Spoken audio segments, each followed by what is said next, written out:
നമസ്കാരം. ലോകകപ്പിലെ ഏറ്റവും സുപ്രധാനമായ ഒരു മത്സരത്തിന് കളമൊരുങ്ങുകയാണ്. അർജന്റീനയും ഈജിപ്തും തമ്മിലുള്ള മത്സരമാണ് നടക്കാൻ പോകുന്നത്. അർജന്റീനയെ സംബന്ധിച്ച് ഏറ്റവും സുപ്രധാനമായ മത്സരമായി ഇതിനെ വിലയിരുത്തേണ്ടി വരും. കാരണം ക്വാർട്ടറിലേക്ക് എത്തുക എന്നത് അർജന്റീനയ്ക്ക് അഭിമാന പോരാട്ടം തന്നെയാണ്. നിലവിലുള്ള ചാമ്പ്യന്മാരാണ് അർജന്റീന. നിലവിലുള്ള ചാമ്പ്യൻഷിപ്പ് നിലനിർത്തി തുടർച്ചയായി രണ്ടാമതൊരിക്കൽ കൂടി ചാമ്പ്യൻഷിപ്പ് നേടുക എന്നതാണ് അർജന്റീനയുടെ ആത്യന്തികമായ ലക്ഷ്യം. അതുകൊണ്ട് തന്നെ അർജന്റീനയ്ക്ക് ഇന്നത്തെ മത്സരത്തിൽ വിജയിക്കുക എന്നത് വളരെ പ്രധാനപ്പെട്ട ഒരു കാര്യമാണ്.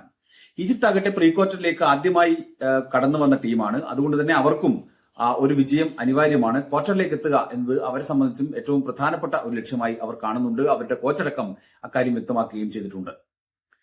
ഇവിടെ അർജന്റീനയുടെ സാധ്യതകൾ പരിശോധിക്കുമ്പോൾ അർജന്റീനയുടെ കഴിഞ്ഞ മത്സരത്തെ നമ്മൾ കാണാതിരുന്നുകൂടാ. അർജന്റീന ഗ്രൂപ്പ് മത്സരത്തിൽ ഏറ്റവും മികച്ച പ്രകടനത്തോടു കൂടിയാണ് നോക്കൌട്ടിലേക്ക് വന്നത്.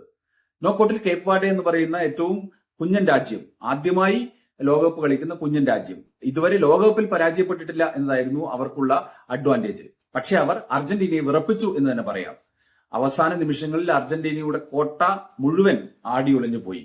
അർജന്റീനയ്ക്കെതിരെ കേപ്പ് വാർഡെ എന്ന കുഞ്ഞൻ ടീം ഗോൾമുഖം തുറന്നു.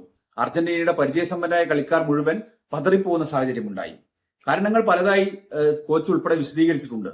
എന്നാൽ പോലും കേപ്പ് വാർഡെക്കെതിരെയുള്ള വിജയം അഭിമാനകരമായ ഒന്നായി അർജന്റീന പോലും വിശേഷിപ്പിക്കും എന്ന് തോന്നുന്നില്ല.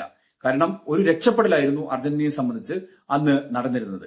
ഈജിപ്തിനെ സംബന്ധിച്ചും പ്രീ ക്വാർട്ടർ വലിയ മത്സരം നടന്ന ഒന്നാണ്. ഓസ്ട്രേലിയക്കെതിരെയായിരുന്നു മത്സരിച്ചത്. ഓസ്ട്രേലിയക്കെതിരെ സമനില വഴങ്ങി അതിനുശേഷം പെനാൽറ്റിയിൽ രക്ഷപ്പെട്ടു വന്നതാണ് ഈജിപ്ത്. അതുകൊണ്ട് ഈജിപ്തിനെ സംബന്ധിച്ചും കടന്നു വന്ന വഴി എന്ന് പറയുന്നത്, പ്രത്യേകിച്ചും നോക്കൌട്ട് റൗണ്ട് എന്ന് പറയുന്നത് എളുപ്പമായിരുന്ന ഒന്നല്ല. അതുകൊണ്ട് തന്നെ ഇരു ടീമുകളും വളരെ ശ്രദ്ധയോടുകൂടി തന്നെയായിരിക്കും ഇന്നത്തെ മത്സരത്തിൽ രംഗത്തിറങ്ങുക എന്ന് വേണം നമുക്ക് കരുതാൻ. അർജന്റീനയെ സംബന്ധിച്ചുള്ള ഏറ്റവും പ്രധാനപ്പെട്ട ദൗർബല്യമായി മുഴച്ചു നിന്നത് ഒന്ന് മധ്യനിരയുടെ പാളിച്ചയും മറ്റൊന്ന് പ്രതിരോധ നിരയുടെ പാളിച്ചയുമാണ്. മധ്യനിരയും പ്രതിരോധ നിരയും ഒരുപോലെ പാളുന്ന ഘട്ടം എന്ന് പറയുന്നത് കേപ്പ് വാർഡെക്കെതിരായ മത്സരത്തിലെ ഏറ്റവും അവസാന സമയങ്ങളിൽ നമ്മൾ കണ്ടു.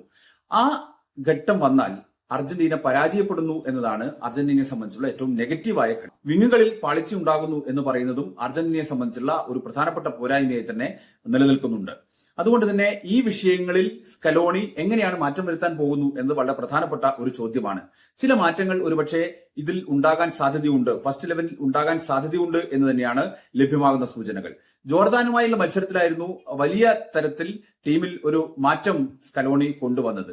അന്നത് ഗുണം ചെയ്യുകയും ചെയ്തിരുന്നു. എന്നാൽ പിന്നീട് ആദ്യ 11 ഒരു മാറ്റത്തിലേക്ക് സ്കലോണി ധൈര്യപ്പെട്ടിരുന്നില്ല. ആ ഒരു ധൈര്യം, ചില മാറ്റങ്ങൾക്കുള്ള ഒരു ധൈര്യം സ്കലോണി കാണിക്കും എന്ന് തന്നെയാണ് ലഭ്യമാകുന്ന സൂചന. അൽവാരിസ് ഉൾപ്പെടെയുള്ളവർ ഒരുപക്ഷെ ആദ്യ ലെവലിൽ കടന്നു വരാനുള്ള സാധ്യതയുണ്ട് എന്നാണ് റിപ്പോർട്ടുകൾ സൂചിപ്പിക്കുന്നത്. മെസ്സിയെ കേന്ദ്രീകരിച്ച് തന്നെയാണ് അർജന്റീനയുടെ കളി ഭൂരിഭാഗവും പോകുന്നത്. മെസ്സി ഇക്കാര്യത്തിൽ നിരാശപ്പെടുത്തിയെന്ന് നമുക്ക് പൂർണ്ണമായി പറയാൻ കഴിയുകയില്ല. കാരണം എല്ലാ മത്സരങ്ങളിലും ഗോളടിച്ച താരമാണ്. 7 ഗോൾ ഇതിനകം നേടിക്കഴിഞ്ഞു. ഏറ്റവും വലിയ ഗോൾ വേട്ടക്കാരുടെ പട്ടികയിൽ മെസ്സി എംബാപ്പയ്ക്കും ഹാലൻഡിനും ഒപ്പമാണ് ഈ ലോകകപ്പിലുള്ളത്. മാത്രവുമല്ല, ലോകകപ്പ് ചരിത്രത്തിൽ ഏറ്റവും കൂടുതൽ ഗോളടിച്ച കളിക്കാരനായി മെസ്സി ഇപ്പോഴും നിലനിൽക്കുകയും ചെയ്യുന്നുണ്ട് എന്നതാണ് മെസ്സിയെ സംബന്ധിച്ചുള്ള ഏറ്റവും വലിയ പ്രത്യേകത. അതുകൊണ്ട് തന്നെ മെസ്സി ഏറ്റവും അപകടകാരിയായി ഈ 39-ാം വയസ്സിലും നിലനിൽക്കുന്നുണ്ട് എന്നത് യാഥാർത്ഥ്യമാണ്. ഈജിപ്തിനെ സംബന്ധിച്ച് അത് വളരെ പ്രധാനപ്പെട്ട ഒരു പ്രശ്നമായി തന്നെ മുന്നോട്ട് പോവുകയും ചെയ്യും. കാരണം മെസ്സിയെ പൂട്ടുക എന്ന് പറയുന്ന ഏറ്റവും പ്രധാനപ്പെട്ട ദൗത്യമായിരിക്കും ഈജിപ്തിന് മുന്നിൽ വലിയ വെല്ലുവിളിയായി ഉണ്ടാവുക. കാരണം ചെറിയ ഗ്യാപ്പുകളിൽ നിന്ന് പോലും ഗോൾ ഉണ്ടാക്കാൻ കഴിയുന്ന മജീഷ്യൻ എന്നാണ് മെസ്സിയെ എല്ലാവരും വിശേഷിപ്പിക്കുന്നത്. അതുകൊണ്ട് തന്നെ മെസ്സിയിൽ കേന്ദ്രീകരിച്ചിട്ടുള്ള ഒരു ഫുട്ബോൾ തന്നെയായിരിക്കും ഇന്നും സ്കലോണി ആസൂത്രണം ചെയ്യുക എന്ന് വേണം കരുതാൻ. ഈജിപ്തും അത്രയേറെ തള്ളിക്കളയേണ്ട ഒരു ടീമല്ല, നല്ല മികച്ച ടീമാണ്. ഈജിപ്തിനെ സംബന്ധിച്ച് മുഹമ്മദ് സലായുടെ ഫോം എന്ന് പറയുന്നത് വളരെ പ്രധാനപ്പെട്ട ഒന്നായിരിക്കും. കാരണം മികച്ച ഫോമിലായാൽ മുഹമ്മദ് സലായെ പിടിച്ചുകെട്ടാൻ വലിയ പ്രയാസമായിരിക്കും എതിർ ടീമിലെ പ്രതിരോധക്കാർക്ക് എന്നതാണ് കഴിഞ്ഞകാല അനുഭവങ്ങൾ. അവസാനമായി ഏറ്റുമുട്ടിയപ്പോൾ അർജന്റീനയ്ക്ക് തന്നെയായിരുന്നു ഈജിപ്തിന്മേൽ വിജയമുണ്ടായിരുന്നത്. കഴിഞ്ഞ 10 ലോകകപ്പ് മാച്ചുകൾ എടുത്താൽ ഒരു മത്സരത്തിൽ കുറഞ്ഞത് 2 ഗോളുകളെങ്കിലും അർജന്റീന സ്കോർ ചെയ്യുന്നുണ്ട്. അത്തരമൊരു റെക്കോർഡ് ഉറുഗ്വേക്കാണുള്ളത്. 1954 മുമ്പുള്ള ഒരു റെക്കോർഡാണ് ഉറുഗ്വേയെ സംബന്ധിച്ച് ആ റെക്കോർഡിനൊപ്പമാണ് ഇപ്പോൾ അർജന്റീന എത്തുന്നത് എന്ന് വേണം നമുക്ക് വിലയിരുത്താൻ. തീർച്ചയായും വലിയ ഒരു മത്സരത്തിനുള്ള കളമൊരുങ്ങുകയാണ്. രാത്രി 9:30ക്കാണ് ഇന്ന് മത്സരം ആരംഭിക്കുന്നത്. ആര് ജയിക്കും എന്നത് ഈ ലോകകപ്പിന്റെ തന്നെ ഗതി നിർണ്ണയിക്കാൻ പോകുന്ന ഒന്നായി മാറും. നന്ദി, നമസ്കാരം.